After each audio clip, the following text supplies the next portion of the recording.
The Nashville Indian Initiative Committee presents the third installment of our NIIC for Black Lives video series, where we begin to delve into how America's anti-Black history has evolved into the present day. NIIC fully acknowledges that the topics discussed in today's short video only begin to scratch the surface of the racist practices promoted by American systems today, and we by no means intend to trivialize or simplify the trauma and history of disrespect and indecency that Black Americans are forced to relive and endure every day. We hope that by the end of this video, you will better understand the Black Lives Matter movement and its mission to end the injustices Black people are forced to live through today. Black Lives Matter, also known as BLM, was founded in 2013 after former police officer George Zimmerman murdered 17-year-old Trayvon Martin and was acquitted just 5 hours after being questioned by the police. The movement gained significant national support and recognition following several other incidences of police brutality during 2013 and 2014, including the murder of 18-year-old Michael Brown in Ferguson, Missouri by a white police officer. Black Lives Matter refers to a global organization, a social movement, and a hashtag that represents the fight to eradicate white supremacy and anti-Black acts of violence. It relies on local leadership and locally organized nonviolent protests. As part of their guiding principles, the Nashville chapter of BLM is, quote, committed to collectively, lovingly, and courageously working vigorously for freedom and justice for Black people and all people, end quote. You can support and even donate to Black Lives Matter Nashville in the links below in the description. For the rest of this video, we want to explain exactly what the Black Lives Matter movement is fighting for today. With slavery abolished in 1865 and Jim Crow laws overruled 100 years later in 1964, it can be difficult to understand how both overt and covert anti-Black practices still exist in full force in America today. Overt racism refers to intentional and harmful behaviors, including the acts of police brutality and mass incarceration. Covert racism, on the other hand, refers to many underlying systematic racial inequalities, such as the wealth gap, white superiority complex, and housing discrimination as well. Over the past few months, the Black Lives Matter movement has regained international recognition due to the murder of George Floyd in late May. The police were called on Floyd after he allegedly used a $20 counterfeit bill at a store. The police officer who killed George Floyd, Derek Chauvin, held his knee on Floyd's neck for the last 8 minutes of his life. The killings of George Floyd, Trayvon Martin, and Breonna Taylor were acts of police brutality. With its start in the late 1800s and early 1900s, police brutality was permitted against citizens who challenged powerful industries and organized labor strikes. Although the police force was established in 1829, anti-Black racism and hate crimes already existed as part of American society. Police brutality as a later concept only highlighted and encouraged the racism already established. In the 1990s, the Rough Riders, a police group in Oakland, California, abused and planted narcotics on Black men. Every single officer was acquitted and never retrialed. In 1991, unarmed Rodney King was brutally beaten by police officers after being charged for drunk driving. All 4 police officers were acquitted, which lit the fire that started the 6-day riots of 1992. The riots opened a civil rights case, which eventually found the city of Los Angeles liable and awarded King $4 million in damages. Another common misconception regarding police brutality is the fallacy of Black-on-Black crime. This myth revolves around the argument that violence by law enforcement against a community is justified by violence within that community. However, these two are completely unrelated. The idea that majority Black neighborhoods are more prone to violence is simply false. In fact, levels of violence are completely independent of race, as generally crime victims know their assailants personally, and these crimes are usually the result of other factors such as socioeconomic status.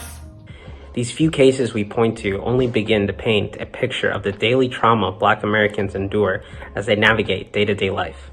Already this year, the police have killed almost 600 people, and although Black citizens make up only 13% of the American population, they make up almost 30% of those deaths by police. Black people are 3 times more likely to be killed by police than white people. These numbers just speak for themselves.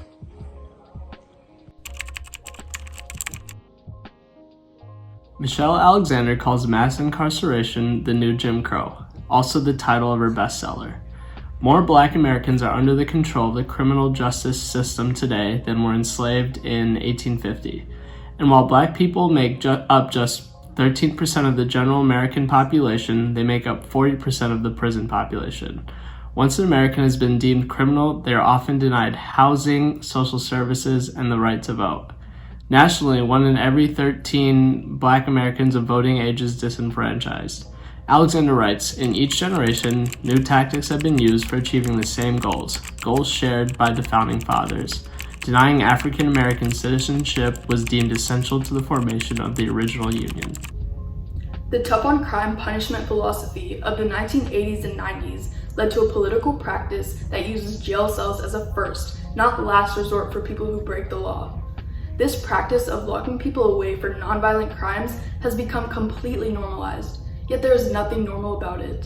It is unparalleled anywhere else in the world, even compared to the most repressive establishments. There is no evidence that mass incarceration, which fuels racist practices, even deters crime. Mass incarceration shows that even with the abolishment of slavery and Jim Crow laws, yet another system has been developed and renamed to overtly punish and disenfranchise Black Americans. And there are theorists who argue that in 100 years, there will be another system that does the same exact thing, with just a different name. We will now move on to forms of covert anti-Black racism. To recap, covert racism refers to the underlying, seemingly invisible, systemic racial inequities such as the wealth gap, white superiority complex, and housing discrimination, just to name a few. Understanding the history between many instances of covert racism will allow us to fully understand the American systems that bar Black citizens from living equitable, safe lives. Now, let's talk about money. In 2016, the median household family income for white families was $171,000. This was 10 times that of for Black families, whose median household income was $17,000. The racial caste system has been restored and reinvented throughout history. From the moment America was founded, Black people have been overtly restricted from earning income. Black Americans have always been on the forefront of attempts to succeed economically. However, reinvented discriminatory practices have barred such efforts from succeeding, whether in the form of chattel slavery, Jim Crow laws, voting restrictions, redlining, or mass incarceration.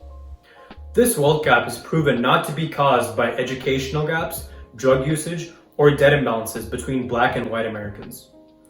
Instead, we must look to American history to truly understand the racial wealth gap of this country. For example, one of the lesser-known systemic causes of the American racial wealth gap is that of inheritances. Inheritances, which are untaxed, account for 4% of the annual household income. Historically, white Americans have inherited the most due to their historically upper-class social status. This historical gap in property and also in capital persists today in the form of disproportionately distributed inheritances.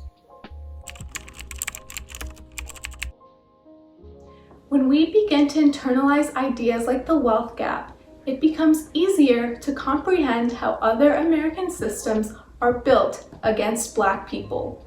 So let's move on to a topic that stems from the wealth gap, and that is housing discrimination. You might have heard of the term redlining. Redlining is the practice of mortgage lenders to draw red lines on maps around undesirable housing areas where they do not want to make loans. For example, In the 1930s, a Brooklyn upraiser admitted that, quote, colored infiltration has a definitely adverse influence on neighborhood desirability, end quote. Redlining, when it was legal, discouraged investment in certain neighborhoods of color. Today, although redlining is considered illegal, historically redlined, underfunded neighborhoods have the highest proportion of Black residents. White families have moved away from these neighborhoods into the suburbs, a concept called white flight. And due to these historic conditions of redlining, communities have now become susceptible to gentrification. Gentrification refers to when low-income, disinvested Black and brown neighborhoods are met with increased property values, real estate investments, and an influx of higher-income residents. While economic growth in an area could be seen as positive, gentrification displaces longtime residents and businesses who are not able to stay and benefit from new investments in housing, healthy food access, and transit infrastructure. As a result, many gentrified communities have a larger white population and better access to resources compared to the surrounding metro areas. Additionally, gentrification leads to the criminalization of communities of color. This involves the false assumption by white newcomers that the neighborhoods they're occupying are inherently unsafe. This leads to enforcement of low-level offenses against Black and brown people and a greater police presence, which amplifies the risk of police misconduct and racial violence. In Nashville, places like downtown Franklin, Edgehill Avenue, and Germantown are historically Black-occupied areas that are becoming increasingly gentrified as new developments are pushing those families out. Covert racism hides within the fabric of our society. So by continuing our education to understand the nuances of covert racism, we can become active allies to the Black community on a daily basis. One of the final topics that we will discuss today is medical racism and the anti-Black sentiment that exists in healthcare. Historic and current forms of systemic oppression, such as housing inequity, a lack of access to healthy food, and environmental racism disproportionately impact the health of Black individuals. Due to racial bias within the medical field, it has been proven that Black patients receive lower quality of care, even when all factors, including income, education, and severity of medical condition, are held constant. A 2016 study showed that half of white medical trainees believe that Black people have thicker skin and less sensitive nerve endings, leading them to feel less pain than white people. This harmful and inaccurate assumption leads medical professionals to treat Black patients' pain insufficiently compared to white patients. This is just one example that highlights how implicit racial bias is deeply ingrained within the medical field and needs to be addressed. Today, as we live through the COVID-19 global pandemic, we watch the American healthcare system yet again work against the Black community. While Black Americans make up just 12% of the population, they account for 26% of public transit workers, 19% of childcare workers, and 18% of warehouse, trucking, and postal workers. And yet, Black people are dying of COVID-19 at 3 times the rate of white people. American healthcare has failed to protect its own. And that wraps up our short introduction to Black Lives Matter and what the movement works every day to fight against. We hope that this overview of just a few examples of both covert and overt racism help you understand what happens beneath the surface, invisible to many. Just by watching this video, you are beginning to participate in such important dialogue. You are beginning your journey as an ally to the Black community. Please check out the description for a link to Black Lives Matter Nashville, and tune in next week as we explore more about the 1960s American Civil Rights Movement. Thank you for listening.